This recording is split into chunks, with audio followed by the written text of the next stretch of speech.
अस्सलाम वालेकुम class 9th students, unit number 4 हज़रत अस्मा रज़ियल्लाहु तआला अन्हा।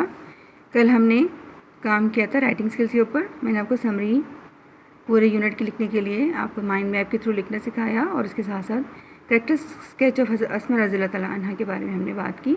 मैंने आपको पूरा बोल के दिया था कि आप लोग लिख लीजिए, ठीक है। और देन मैंने कहा था हम उसकी क्या करेंगे, प्रूफ रीडिंग एंड अपना काम को सही करना और पीयर्स मैंने अपने साथियों के काम को सही करने का तरीका हम डिस्कस करेंगे नेक्स्ट डे, ठीक है। अब हम देखते हैं कि किस तरह से करते हैं।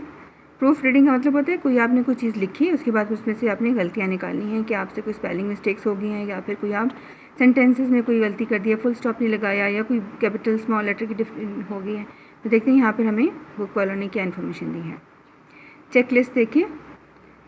सबसे पहले क्या करेंगे, फॉल्टी सेंटेंस स्ट्रक्चर्स। कोई हमने ऐसा सेंटेंस बनाया है जिसका कि स्ट्रक्चर ही गलत है, मतलब सब्जेक्ट वर्ब एग्रीमेंट हमने नहीं देखा, ठीक है। Errors of subject verb agreement देखेंगे हम कि अगर सब्जेक्ट सिंगुलर है तो वर्ब भी सिंगुलर होना चाहिए। ये नहीं कि हम सब्जेक्ट तो प्लूरल लिख लें और वर्ब जो है वो सिंगुलर हो जाए या सब्जेक्ट सिंगुलर और वर्ब प्लूरल हो जाए, ठीक हो गया। और ये तो हमें पता है ना, अगर सब्जेक्ट सिंगुलर हो तो वर्ब भी सिंगुलर ही आएगा और सब्जेक्ट प्लूरल हो तो वर्ब भी प्लूरल ही आएगा, ठीक है। अनक्लियर प्रोनाउन रेफरेंसेस, अगर प्रोनाउन की रेफरेंस जो सही नहीं है, मतलब कि शुरू में आपने ही लिखे आगे जाके हर कर दिया, तो ये भी गलत सेंटेंस बन जाएगा। Errors of correct word forms, ठीक है। अगर आपने कोई ऐसे सेंटेंस या ऐसे वर्ड्स लिख दिए जिनके क्या है फॉर्मेशन सही नहीं है या वर्ड की स्पेलिंग गलत है, वो ठीक करेंगे। Errors of punctuations and spellings, ठीक है। एरर्स आपने पंक्चुएशन के फुल स्टॉप जहाँ लगाना था वहाँ नहीं लगाया, कॉमा नहीं लगा पाए या कोई ऐसी चीज़ आ रही है जो कि पंक्चुएशन से रिलेटेड है, कैपिटल स्मॉल लेटर का डिफरेंस कर दिया, उसको आपने सही करना है। फिर आपको जो है वो काम कंप्लीट होगा जब ये तमाम चीज़ें करें। इस तरह के काम करने को हम कहते हैं प्रूफ रीडिंग, ठीक है। और फिर एडिट करके, मतलब वो चीज़ें उसमें से गलतियाँ निकाल के दोबारा से फिर आपने उसको सही काम करके दोबारा से लिखना होता है, ठीक है। फॉर एग्जाम्पल मैं आपको दिखाती हूँ एक।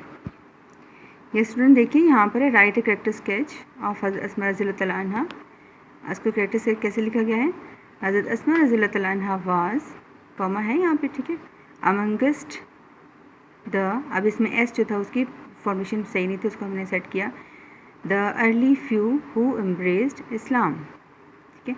शी वॉज द डॉटर, अब फुल स्टॉप लगाने के बाद नेक्स्ट सेंटेंस स्टार्ट हुआ, she was the daughter of Hazrat Abu बकर रज़ियल्लाहु तआला अन्हु। अब अबू का ए जो है वो सही नहीं लगा, उसको हमने सेट कर दिया। She was a courageous, courageous की स्पेलिंग यहाँ पे मिस्टेक थी, वो स्पेलिंग सही कर दिया, women. It was she who supplied food to the Rasul sallallahu alaihi wasallam and her father हज़रत अबू बकर सिद्दीक़ रज़ियल्लाहु ताला अन्हु। जैसे जल्दी में अबू के साथ बकर नहीं लिखा, सेंटेंस लिखते हो तो अबू बकर लिखेंगे। In the cave of Thor, when, अब वैन का डब्ल्यू भी यहाँ पे स्मॉल है, इसको आपने कैपिटल करना होगा। When they were on their migration, migration की स्पेलिंग में स्पेलिंग मिस्टेक थी, उसको सेट किया। फ्राम मक्का टू मदीना, ठीक है, comma, she was a wise woman, comma, she had a great love and respect for the Rasul sallallahu alaihi wasallam. She was so generous and kind-hearted that when she inherited a garden after the death of her sister Hazrat Aisha radhiyallahu ta'ala anha, she sold it and gave all the money to the poor and needy, ठीक है। अब यहाँ पर her sister के बाद comma आना चाहिए था, जो कि नहीं लिखा हुआ, आप लोग इसमें कॉमा लगाएंगे, फुल स्टॉप है, ठीक है। नेक्स्ट सेंटेंस फिर पर शी सोल्ड, कॉमा के बाद फिर आयशा के बाद कॉमा आ जाएगा। She sold it and gave all the money to the poor and needy, full stop. She lived a life of hardships and suffering but never complained, complain की spelling यहाँ पे करते कंप्लीट और एंड था, उसको करके हमने सेट कर दिया। She had a resolute faith, RESOLUTE, RESLOUT की जगह हमने स्पेलिंग सही कर दी, इन अल्लाह का ए सही कर दिया, एंड फेस्ड एवरी कैलेमिटी, अब यहाँ पे कैलेमिटी की स्पेलिंग भी सही कर देंगे, of life with patience. Her life would always be a beacon of light for all of us, ठीक है। बीकन की स्पेलिंग गलत है, उसको सही कर दिया, फुल स्टॉप लगा दिया। इस तरह से आप लोगों ने कैरेक्टर स्केच लिखने के बाद उसकी प्रूफ रीडिंग करनी है, मिस्टेक्स निकालनी है, फिर अब इसको दोबारा से इन एडिट जो किए हुए हैं वर्ड्स उनके साथ दोबारा से लिखेंगे, ठीक है स्टूडेंट। अब मैंने आपको सारा जो है वो करेक्टर स्केच लिखा हुआ दिखा दिया, आप एडिट करके आप दोबारा से अपनी कॉपीज़ में लिख लीजिएगा, ठीक है। जो आप लोगों ने लिखा है, अगर लिखा है तो वेरी गुड, उसमें आप देखिए क्या क्या मिस्टेक्स रह गई हैं, फिर उनको सेट करके अपने दोबारा से इस काम को नेक्स्ट पेज पे दोबारा करेंगे। ओके स्टूडेंट, आपको समझ आ गई होगी इस चीज़ की कि कैसे हम प्रूफ रीडिंग करते हैं किसी पैराग्राफ या किसी ऐसे की।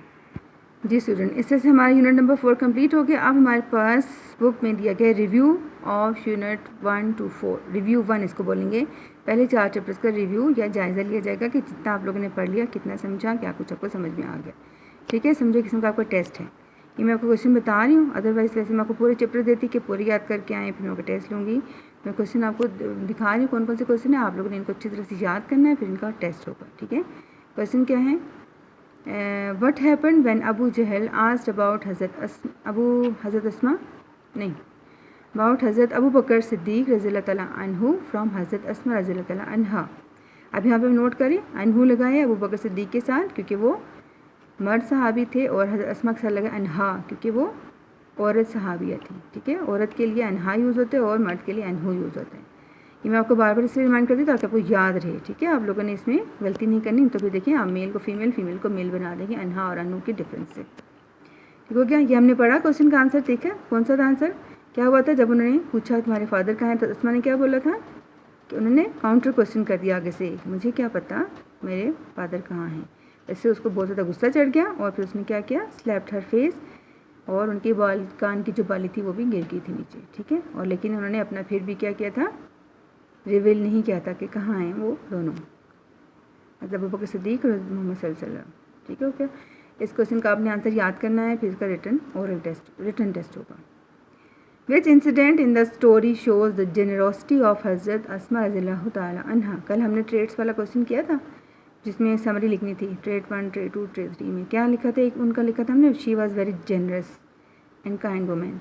तो जेनरोसिटी किससे शो हो रही थी कि बहुत ज़्यादा देने दिलाने वाली खातून थी, काइंड हार्टेड थी। तो उन्होंने क्या किया था, कौन सा वाक़या जो हमें बताता है कि जब उनकी सिस्टर की डेथ होगी हज़रत आयशा रज़ियल्लाहु तआला अन्हा की, तो उसके बाद उनको विरासत में इनहेरिटेंस के तौर पे एक बाग मिला था जो कि उन्होंने गरीबों में बांट दिया था। उसकी कीमत मतलब बेचा उसको, जितने पैसे मिले वो सारे गरीबों में बांट दिए। ये उनकी जनरसिटी को शो करता है, ठीक है। ये इवेंट, ये क्वेश्चन भी हमने किया था। नेक्स्ट है, what message do you get from the life of Hazrat Asma रज़ियल्लाहु तआला अन्हा। आपको इनकी ज़िंदगी से क्या मैसेज मिलता है कि हमें कैसे ज़िंदगी गुजारनी चाहिए, ठीक है। अगर आपने क्वेश्चन नहीं भी किया तो आप इसके बारे में अपने तौर पर लिख सकते हैं कि हर life is a beacon of light for all of us because she was very wise, very generous and very kind hearted and very brave women, ठीक है। जिन्होंने सबसे अहम वाक़या उनका ये है कि लड़की होते हुए उन्होंने, औरत होते हुए उन्होंने रात के टाइम पे नबी सल्लल्लाहु अलैहि वसल्लम उनके फादर को खाना बचाती थी और साथ साथ हर चीज़ का ख्याल रखती, किसी को पता भी ना चले कि मैं कहाँ जा रही हूँ, क्या करने जा रही हूँ, ठीक है। ये उनकी ज़िंदगी से हमें सबक मिलता है कि, और उनकी मोहब्बत का पता चलता है कितना वो प्यार करती थी नबी करीम सल्लल्लाहु अलैहि वसल्लम से, कि अपनी जान की परवाह किए बगैर वो उनके लिए खाना वगैरह पहुँचा रही थी और किसी को पता भी नहीं चलने दिया। What message do you get हो गया। फिर है what was the first revolution. जी हाँ, तो सारी 3 के 3 सवाल हमारे यूनिट नंबर 4 के हो गए। अब है what was the first revolution. Do you remember from which chapter this question is. Yes, from the first, the saviour of mankind में से है कि कौन सी पहली वही नाजिल हुई थी नबी करीम सल्लल्लाहु अलैहि वसल्लम पर, कौन सी थी वो वाली। Read with the name of thy lord, इक़रा बिस्मि रब्बिकल लज़ी खलक वाली, ठीक है। वो आपने इसमें याद करके लिखनी है। What is the most important function that media performs. अभी तो आप लोगों की ऑनलाइन क्लासेस चल रही है ना, अगर आप लोग कहते हैं लाइवली क्लासेस में होते तो फिर हम ये एक ही दिन में सारा टेस्ट कर सकते थे, ठीक है। फिर मैं आपको पूरे चैप्टर की रीडिंग के लिए देती थी, आप तैयारी कर आएँ, फिर हम ये पूरा टेस्ट इसी बुक पे कर सकते थे या फिर इसकी फ़ोटोकॉपी करवा के।